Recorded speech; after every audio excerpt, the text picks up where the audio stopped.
Perkenalkan, nama saya Jordan Christian. Saya salah satu mahasiswa jurusan Teknik Elektro Fakultas Teknik Universitas Borneo Tarakan.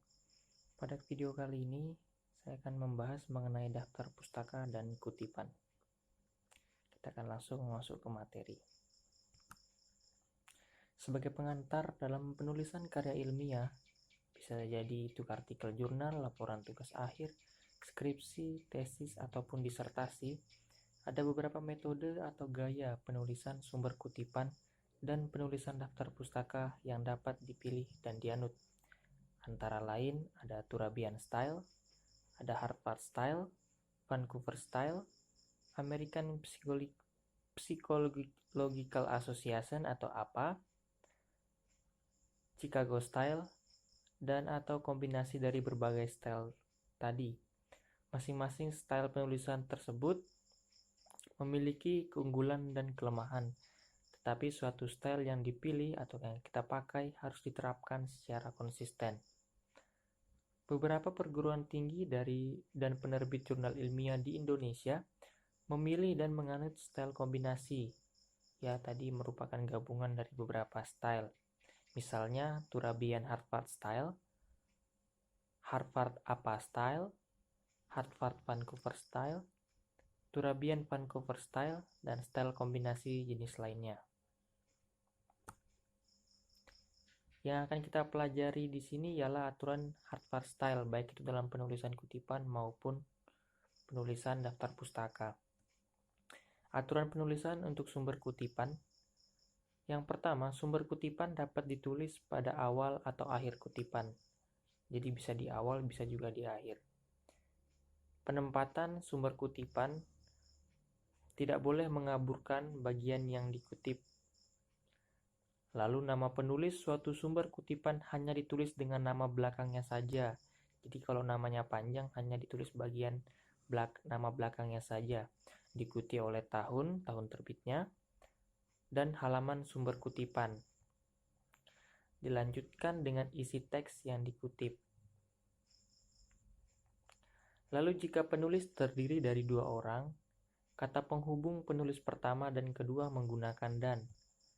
Tidak menggunakan simbol, jadi tidak boleh menggunakan simbol dan yang biasa ada di kita pakai, serta tidak boleh menggunakan kata penghubung and, walaupun literaturnya berbahasa Inggris, karena ini merupakan jurnal ilmiah yang biasa kita pakai di Indonesia, jadi pakainya bahasa Indonesia menggunakan kata dan.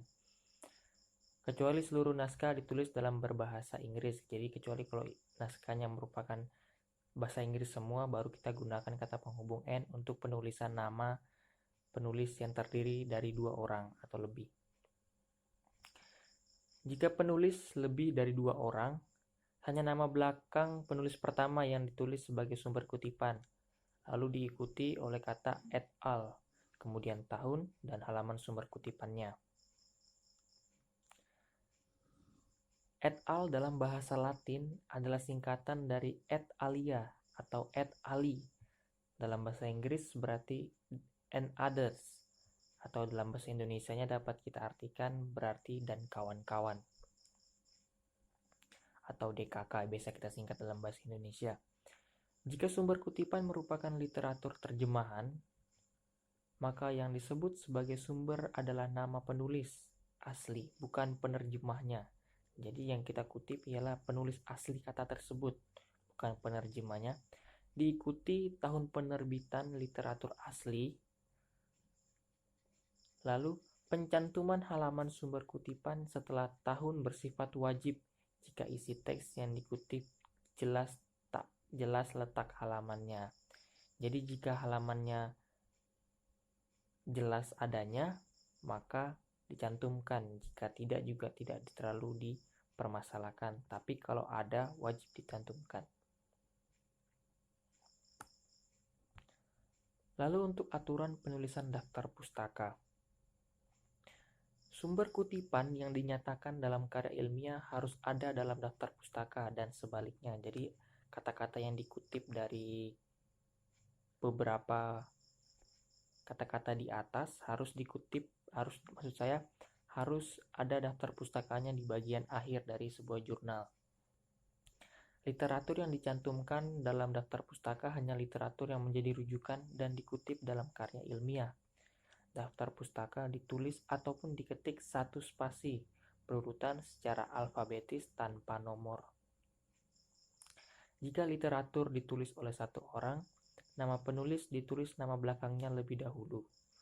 Kemudian diikuti singkatan atau inisialnya, nama depan dan nama tengah.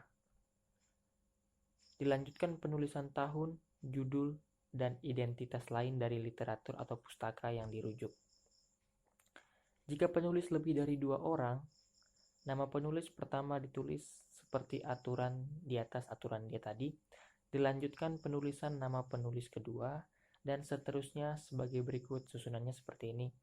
Nama depan dan nama tengah yang disingkat dilanjutkan dengan nama belakang.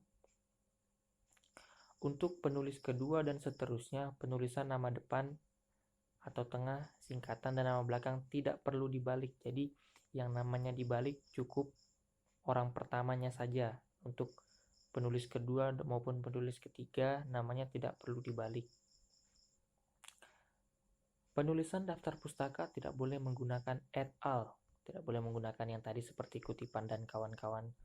Kalau lebih dari satu, sebagai pengganti nama penulis kedua dan seterusnya berbeda dengan penulisan sumber kutipan seperti yang dijelaskan di aturan 2.1 huruf E.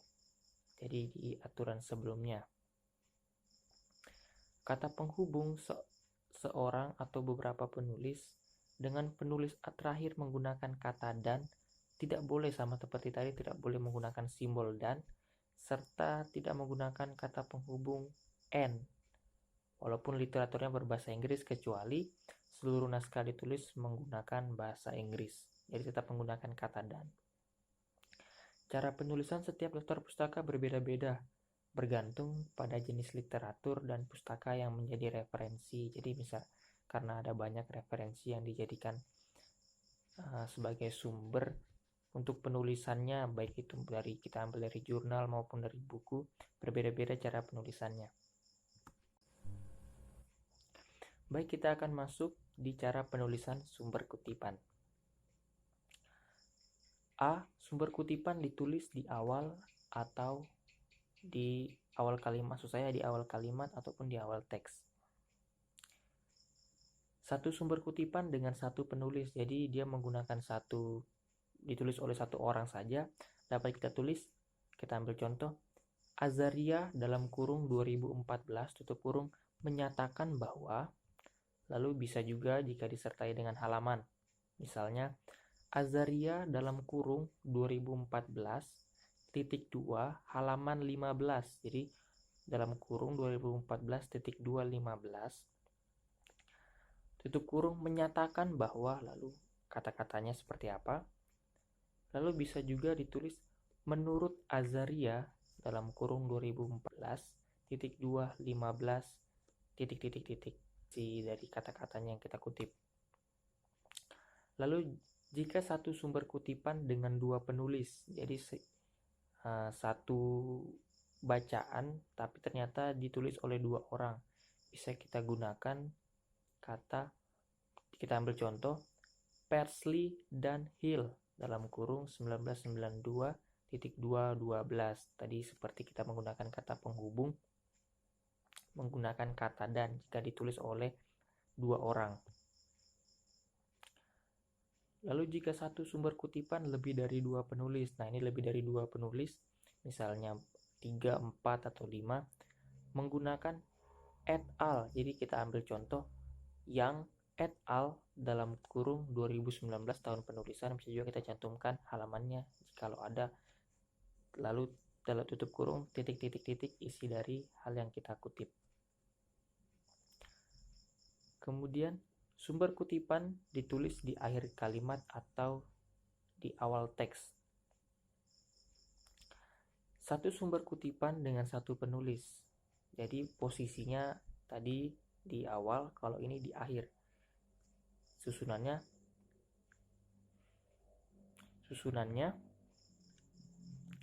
titik-titik-titik kata-kata yang dikutip, lalu dalam kurung Azaria 2014. Jika disertai dengan halaman, bisa kita pakai titik-titik Asik 2014 halaman 15. Jadi kutipannya dulu, baru penulisnya posisinya di belakang kata-kata yang kita kutip. Lalu berikutnya, jika dua sumber kutipan dengan penulis yang sama. Jadi penulisnya sama, tapi yang kita kutip ini berdasarkan dari mungkin bukunya ada dua yang diterbitkan tahun sebelumnya maupun di tahun yang sama. Jika diterbitkan di 2 tahun yang berbeda, maka dapat kita tulis, kita ambil contoh Sudirman dalam kurung 2006, 2007. Jadi kutipannya kita ambil, jadi di buku tersebut ditulis pada tahun 2006 dan juga tercantum lagi di bukunya berikutnya di tahun 2007. Lalu jika tahun publikasinya sama, misalnya dalam 1 tahun itu dia mengeluarkan 2 buku, maka dapat kita tulis, kita ambil contoh Abdul dalam kurung 2007A dan 2007B. Jadi dia ada 2 buku dalam 1 tahun yang dia tulis, yang kita jadikan referensi kita. Kemudian sumber kutipan berupa banyak pustaka dengan penulis yang berbeda. Nah, jadi dapat kita dalam 1 kurung Danki 1972 titik koma, Mix 1976 titik koma, Parmenter 1976. Jadi ini masing-masing penulisnya berbeda-beda dan tahun penulisannya juga berbeda-beda. Namun isinya sama. Lalu sumber kutipan tidak menyebut nama penulis tapi menyebut suatu lembaga. Jadi dia tidak diketahui, istilahnya nama penulisnya tidak disebutkan namun dikeluarkan oleh suatu lembaga atau badan tertentu. Jadi dapat kita tulis misalnya dalam kurung Statistik New Zealand 1998 ataupun Ikatan Akuntan Indonesia 2011. Itu merupakan suatu lembaga atau badan tertentu. Lalu sumber kutipan tidak menyebut nama penulis, tetapi menyebut suatu peraturan atau undang-undang. Misal, Undang-Undang Nomor 12 Tahun 2012. Isinya apa? Contoh lagi, Peraturan Pemerintah Nomor 60 Tahun 2010. Contohnya seperti apa? Lalu kutipan berasal dari sumber kedua. Jadi misalnya yang kita kutip ini dari satu buku, yang kata-katanya itu sudah mengutip dari buku yang lain. Jadi dapat kita tulis sebagai contoh, menurut Azari dalam kurung dalam alam. Jadi Azari ini merupakan penulis pertamanya, dikutip lagi dalam alam. Alam ini merupakan referensi kita dalam penulisan. Jadi tapi dia sudah mengutip dari buku lain. Jadi kita kutip menurut Azari dalam alam tahun 2005 halaman 38. Penulisannya seperti tadi, menurut Azari dalam kurung dalam alam, tahunnya, kemudian halamannya, tutup kurung. Kemudian kita masuk di cara penulisan daftar pustaka. Buku teks, jadi yang kita kutip adalah buku teks. Aturan penulisannya, susunannya ini nama belakang, kemudian singkatan atau inisial nama depan dan nama tengah jika ada, jika namanya panjang. Kemudian tahun penerbitan, kemudian judul bukunya kita cetak miring, lalu edisi buku, edisi keberapa, nama penerbit, lalu kota penerbit. Contoh, kita ambil contoh di sini, Mernate dan FF Altani. Jadi yang namanya dibalik di sini cuma ini terdiri dari 2 penulis. Jadi seperti aturan yang kita dibahas sebelumnya, jika penulisnya 2 orang menggunakan kata hubung dan juga untuk orang pertama atau nama yang paling depan itu namanya dibalik. Nama depan dan nama belakangnya dibalik. Untuk orang keduanya namanya tidak dibalik atau sama seperti biasa. Titik tahun 2008 dalam bukunya berjudul Corporate Risk Management. Jadi itu dicetak miring, Corporate Risk Management. Second ed itu merupakan edisi bukunya. lalu nama penerbitnya John Wiley & Son Ltd, lalu kota penerbitnya England. Itu untuk buku teks, contoh untuk penulisan buku teks. Lalu untuk buku teks terjemahan. Untuk buku teks terjemahan, aturan penulisan nama belakang penulis asli, kemudian singkatan inisial nama depan dan nama tengahnya jika ada, seperti tadi di atas, tahun penerbitan, judul buku aslinya, judul buku asli karena ini buku terjemahan, jadi judul buku aslinya dicetak miring, judul penulisannya, kemudian edisi cetakan, kemudian nama penerbit, kota penerbit, lalu sambung lagi nama penerjemahnya, karena diterjemahkan tadi nama penerjemahnya siapa, kemudian tahun, judul bukunya dicetak miring, edisi cetakan, nama penerbit, dan kota penerbit. Susunannya seperti itu. Itu untuk buku teks terjemahan. Lalu untuk buku terbitan lembaga atau badan atau organisasi, aturan penulisannya nama lembaga, badan, nama lembaga atau badan atau organisasi, tahun penerbitan, judul bukunya dicetak miring, edisi cetakannya, nama penerbit, kota penerbit.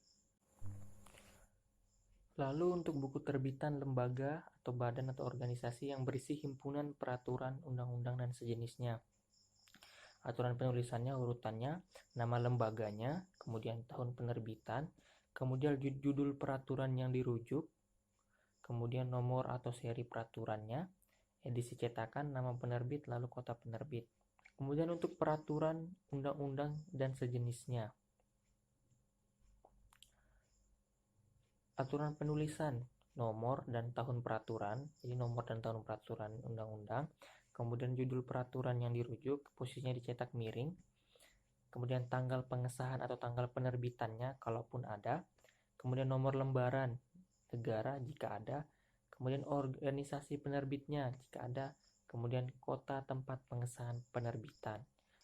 Lalu untuk artikel dalam jurnal, aturan penulisan,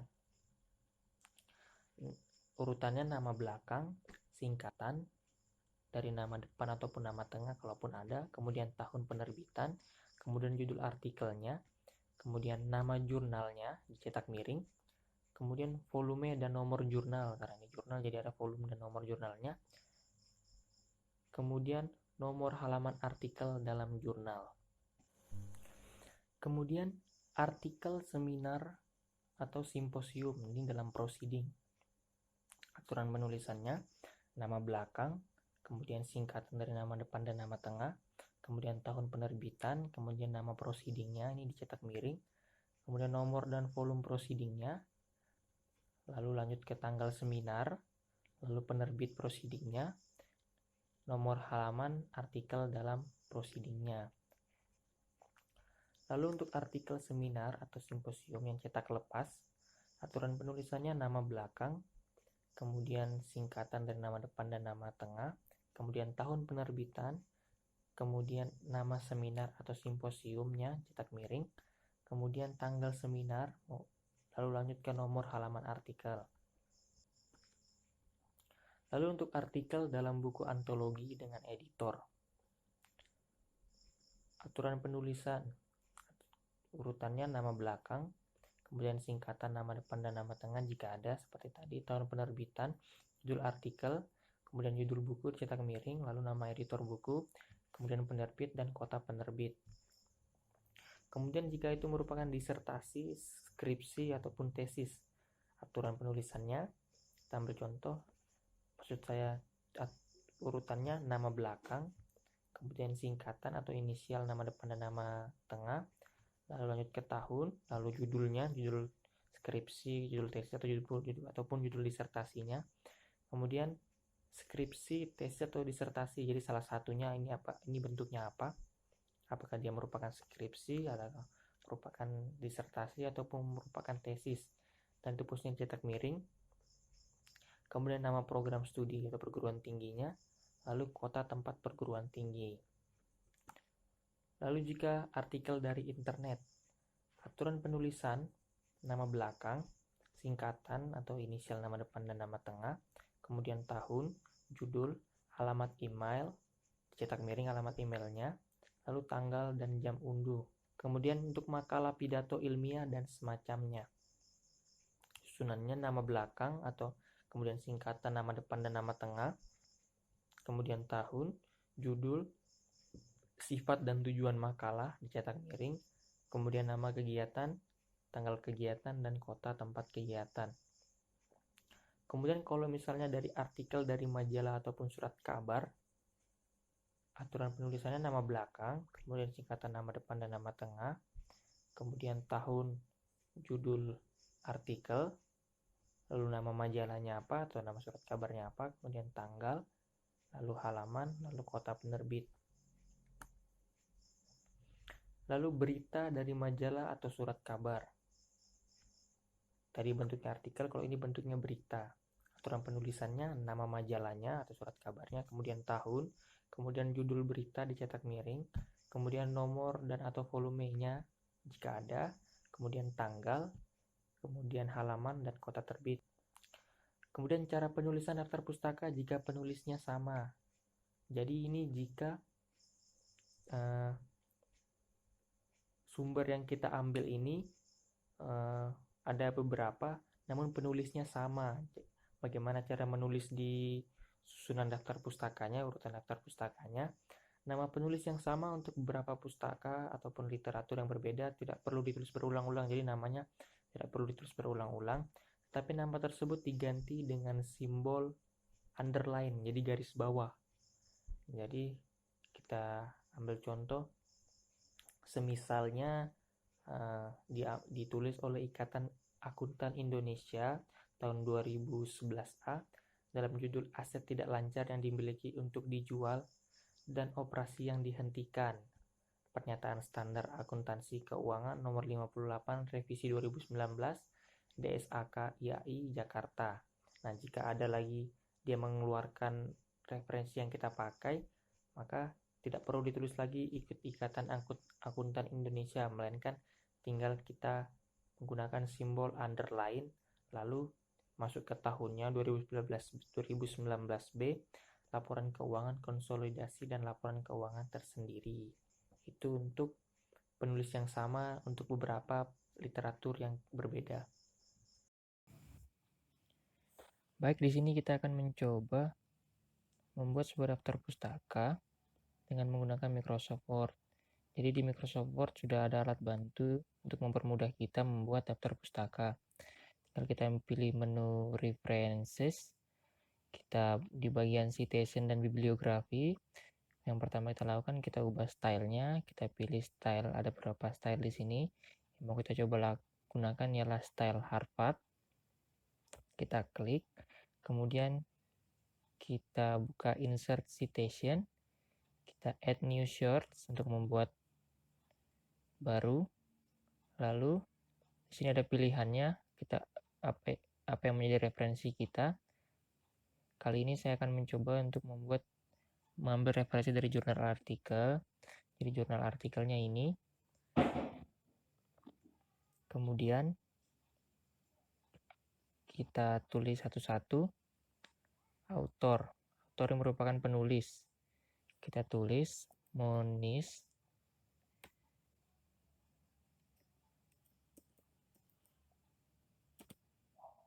Lalu sebagai penjedahan atau karena ini dua orang, kita gunakan titik koma sebagai pemisah.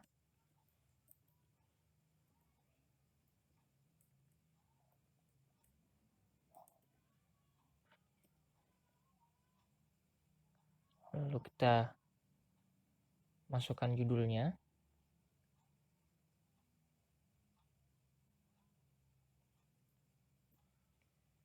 Kemudian kita masukin nama jurnalnya. Nama jurnalnya ini Jurnal Sains dan Teknologi Industri.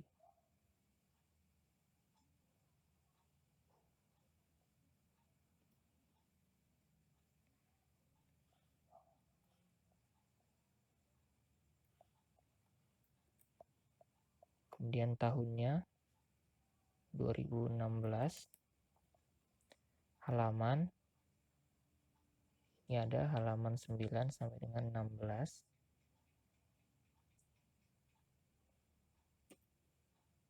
kemudian volumenya, volume pertama.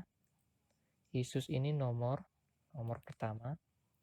Kemudian kita klik OK. Nah, maka akan muncul bentuk kutipannya.